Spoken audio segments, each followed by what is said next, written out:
De 1939 a 1946, nesse prédio funcionava o Cassino AU, um dos mais famosos do Brasil.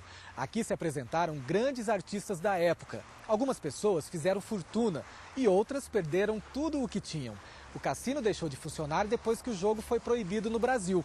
O prédio ficou 10 anos abandonado, até ser comprado por um grupo de freiras e transformado na casa matriz da província Santíssima Trindade. O prédio foi comprado pelas freiras em 1957, 11 anos depois que o cassino deixou de funcionar. Quem nos recebe é a irmã Irma Wilbert, uma das 20 freiras que vivem no prédio, que um dia sediou jogos, danças e shows memoráveis. Em primeiro lugar, foi uma coisa nova para nós, né? De repente, freira e morar num cassino.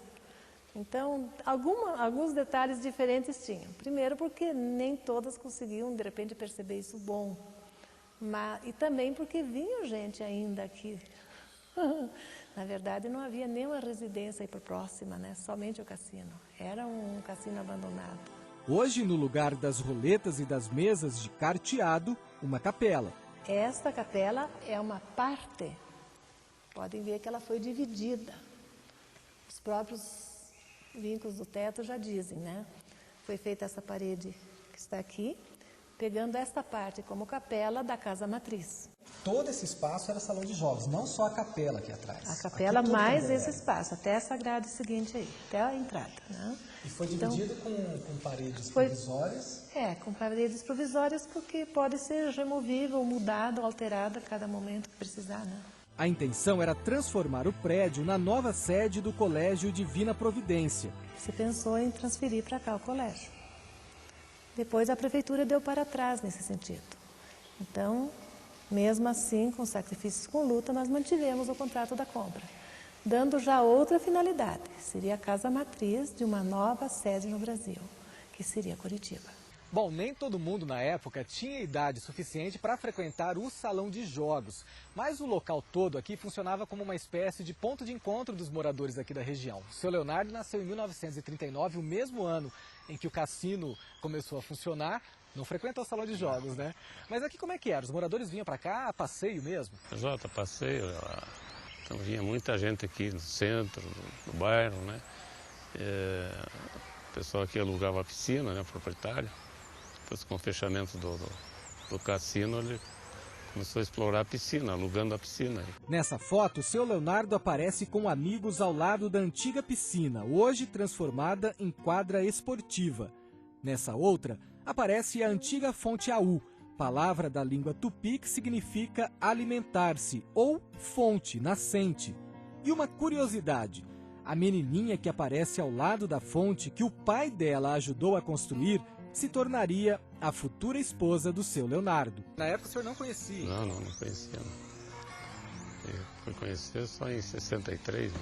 Atualmente é difícil encontrar alguém que admita que frequentou o Cassino AU. Muita gente perdeu dinheiro nos jogos. Todo cassino é previsto para o frequentador perder mesmo, né? Ninguém ganhou dinheiro com o cassino, a não ser o proprietário, né? E até mesmo depois que o cassino fechou, coisas estranhas aconteceram. Nós tivemos situações assim, por exemplo, de pessoas que vinham aqui e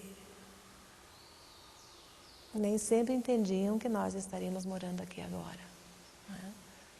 Teve até uma situação que eu considero triste, que no dia 1º do ano, no primeiro ano, quando nós tínhamos recém-chegadas aqui, da minha turma, uma das jovens que veio para ser irmã, ela estava se preparando para entrar. E no dia 1º do ano, daquele ano de 1965, que era a primeira turma, ela foi abrir o portão aqui na frente. E o portão anteriormente não era eletrônico, ele era de madeira, né? E ao ir abrir, alguém realmente pegou ela meio de costas e jogou ela no chão de bruço, né? Ela se levantava, ele jogava ela de novo até aqui na porta da entrada. E essa jovem ficou muito assustada. Nós todas, porque daí nós imediatamente fomos ao encontro dela e naquilo a pessoa saiu correndo, né? Mas foi uma situação triste, ela se machucou muito nos joelhos, nos braços.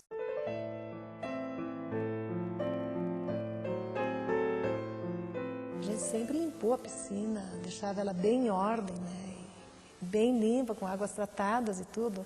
E aí, quando você menos esperava, especialmente as horas que nós estaríamos nessa capela aqui rezando, que era a hora que nós concentramos, né? Uma hora que ninguém fica estragada por aí, o pessoal se jogava às vezes lá na piscina.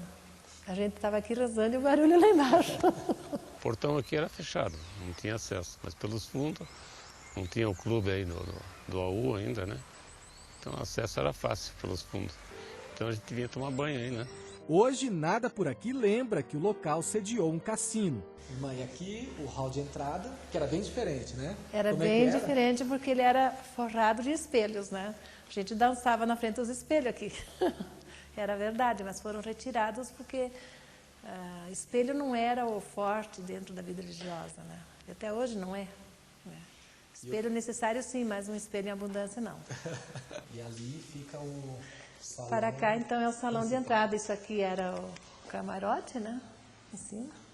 No começo foi dormitório dos jovens, das estudantes para a vida religiosa. Camarote na época do cassino, dormitório. Eu dormia aqui. Religiosa. Eu dormia aqui em cima. O grande salão, moderno para a época, é usado agora para os eventos promovidos pelas freiras e pela comunidade. Esse é o grande salão. Na época do cassino é onde vinham os artistas nacionais da época. Sim. Né? Orlando Silva. Exatamente, os que vinham do Rio, né? Todos eles se apresentavam aqui, porque esse era o cassino famoso de Curitiba na época. E esse então é o salão de shows. Né? O palco, por exemplo, que é de uma construção, isso aqui é construção de 1938, esse palco é um palco motorizado. O piso é o mesmo, o palco é o mesmo, as cores aproximadamente da mesma, e a iluminação superior é a mesma com esses holofotes antigos aí. Foi posto a fosforescente junto porque ela era insuficiente para as exigências da época, agora. Então foi tentado adaptar o máximo que podia, sem perder também um pouco aquilo que já era. Casamentos, bodas de ouro, de prata, festa de 15 anos, formaturas, assembleias da CRB, que é da Conferência Religiosas do Brasil, assembleia das coisas ligadas à igreja, como também ligadas a escolas, ligadas a sindicatos, ligadas a meios públicos até de ordem política já tem acontecido. Os 42 mil metros quadrados da propriedade abrigam ainda a casa do antigo dono do cassino, agora transformada na diretoria do Colégio Bom Jesus, que também funciona aqui. A hora do recreio é o único momento em que o silêncio é quebrado. Mas nem isso, nem os fantasmas do passado tiram a tranquilidade das atuais moradoras. Esse cassino deu azar ou sorte, com dificuldade, com facilidade, hoje continua um processo assim, de juntar pessoas, mas com uma finalidade mais de formação humana, psico-humana e espiritual. Mas é um espaço religioso e é um espaço de formação e de festa, de alegrias também.